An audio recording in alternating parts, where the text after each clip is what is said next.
JBN, we keep you informed. Government will provide free COVID-19 vaccine, says Holness.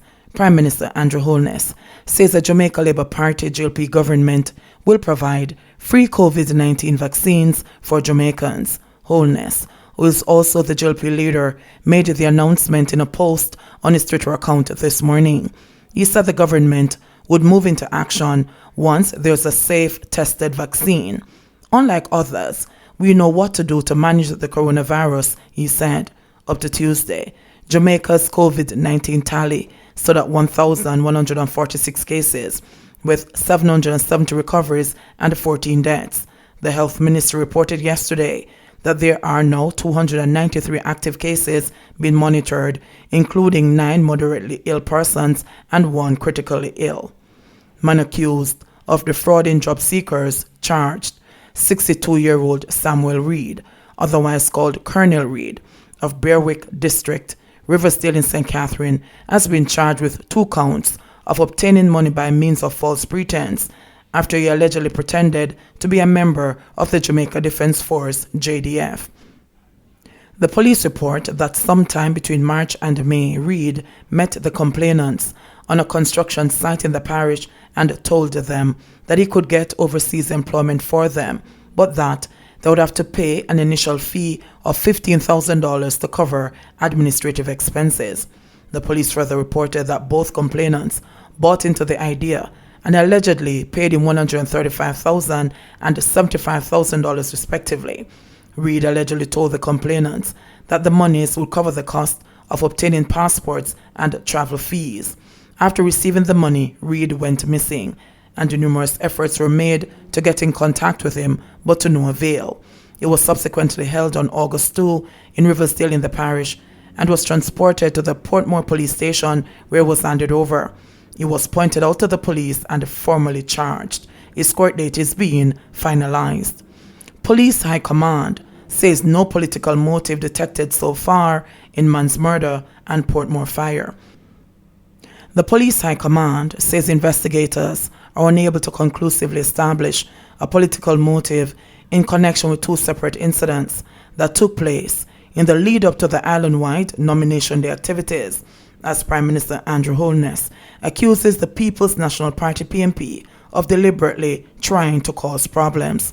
Investigations so far do not link the Monday night killing of a Jamaica Labour Party JLP worker in Clarendon with politics, or with a fire that occurred at about 12:30 a.m. on Tuesday in Portmore Villas. The police were summoned after citizens saw a shop on fire. No one was injured in the blaze, but other adjacent dwellings were also damaged. Holness's claim comes as the NPMP leader Dr. Peter Phillips today signed the Political Code of Conduct to symbolize their party's commitment to an election free of violence and intimidation. The investigations are showing otherwise, said Senior Superintendent Stephanie LINDSAY, head of the Police Communications Unit, on Tuesday night, when asked if political motivations were behind the killing. Paul Henry, 36, a worker for the JLP in the battleground constituency of Clarendon Southeastern, was reportedly shot dead outside his Rocky Settlement gate after putting up a billboard. Speaking to journalists after being nominated on Tuesday for the September 3 general election, Holness said that PEARNEL Charles Jr., his party's candidate, viewed the killing as politically driven. Last night, very late, I got a text from PEARNEL Jr. about the murder of one of his workers. PEARNEL, being a lawyer, was very careful not to ascribe blame, but it was very clear that he was deeply hurt and that he holds the view there is some kind of political motivation behind it, Holness revealed. However, LINDSAY said the police are investigating whether a conflict between Henry and the fisher folk in the area was the reason for the shooting. There was a conflict where it was actually threatened. The investigators are following some leads, and at the moment, it is not pointing to a politically motivated matter. However, it is still a wide open investigation, she said. LINDSAY said that police presence has been increased in the Rocky Point area to prevent any reprisals. Commenting generally, LINDSAY said that there have been no major incidents that have caused any alarm or concerns so far in the election campaign. But the PNP has hit back, saying Holness is making accusations without evidence and could be treading down a dangerous path. I think it's a baseless comment, said Julian Robinson, the party's General Secretary of Wholeness's assertion.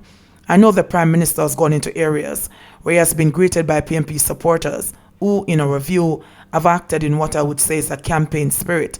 They have their brooms, they have their flags. Noting that the party has encouraged supporters to uphold the law, Robinson said that Wholeness should be careful in suggesting that the PNP is being provocative. It is dangerous because in our political climate and culture, it might trigger people taking things into their own hands. I think the Prime Minister has to be careful in those utterances, particularly coming from him and where there's no evidence to support what he is saying. Political Ombudsman Donna Parchment Brown says her office has received 10 complaints since the announcement of the polls on August 11. About 40 matters have been before the office since January 1. Wholeness was among 139 people nominated on Tuesday to contest the country's 18th general election set for September 3. The JLP and the PNP each entered a full slate of candidates to contest the elections in the 63 constituencies. The remaining 13 candidates will contest the election independently, the Electoral Office of Jamaica said. Hanover mother overjoyed with the gift of a new home. 42-year-old Sylvia Grime of Milestone District in Hanover became one of the latest indigent residents to benefit from a home improvement project spearheaded by the Hanover Poor Relief Department. The domestic worker, a mother of 5 children, had her living conditions improved when the municipality recently handed over a 12 by 12 plywood structure valued at approximately $200,000 to the family. Her eldest child is 22 years old, while her youngest is 5 years old. The department partnered with Councillor of the Chester Castle Division, Ferron de Carish, and other stakeholders on the humanitarian initiative. Graham said she's overjoyed in receiving the new addition to her home, which previously only consisted of a dilapidated one-room board structure in which the family resided. She points out that the additional space means better living conditions for everyone, and they are all grateful. Now we have a little more space, so things are a little better, Graham said. To the Poor Relief, I'm giving them thanks. They always look out for me and my children. The councillor, I want to thank him very much, she added. Graham also lauded community members who freely volunteered their services to construct the room. I got the ply, cement, black steel, and everything I can think about to build the house. And then it was the community who volunteered to build the house. I thank them, she told JIS News. In the meantime, Inspector of Poor at the Hanover Poor Relief Department, Nika Headram, said the department was committed to helping Graham and her children to live a more comfortable life, as the family was in great need of assistance. We went and saw the situation. Based on the municipality's social assistance funding received from the Ministry of Local Government and Community Development and resources from the councillor, we decided that we would pool funds together, Headram said. We had engaged community members, tradesmen, and we started the structure and it was completed from the ground up, she said. Headram said the department is aware of the family's other needs, such as a proper bathroom. She pointed out that this will be the focus in the upcoming project being planned for the indigent family. Personally, I think it was a good gesture, and the fact that it is being appreciated, it was a good project, and the teamwork was really great, she said. Councillor DeCarish said the Hanover Poor Relief Department and the Hanover Municipal Corporation, by extension, have been instrumental in positively impacting the lives of residents throughout the parish. The councillor said that in Graham's case, he is happy that she and her children got the help they deserved. When it was completed, I watched her look up into the sky and said, "Thank you, Lord. This is the best thing that has happened to me," the parish tells JIS News. United Way of Jamaica and the 3M support small farmers in St. Catherine.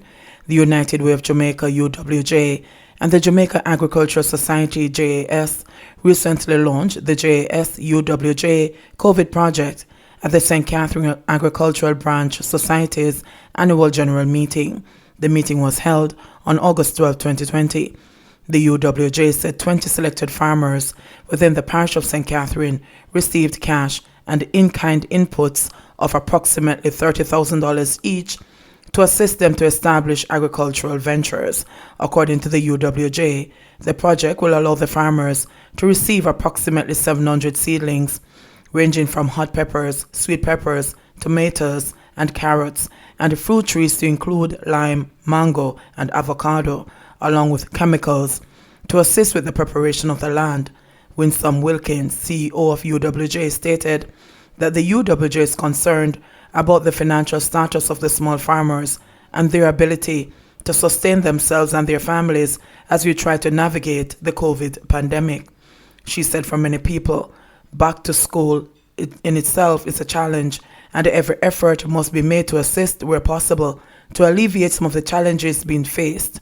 She further lauded partners 3M for making the funds available to support the initiative. 3M has been a long-standing supporter of the work of the UWJ.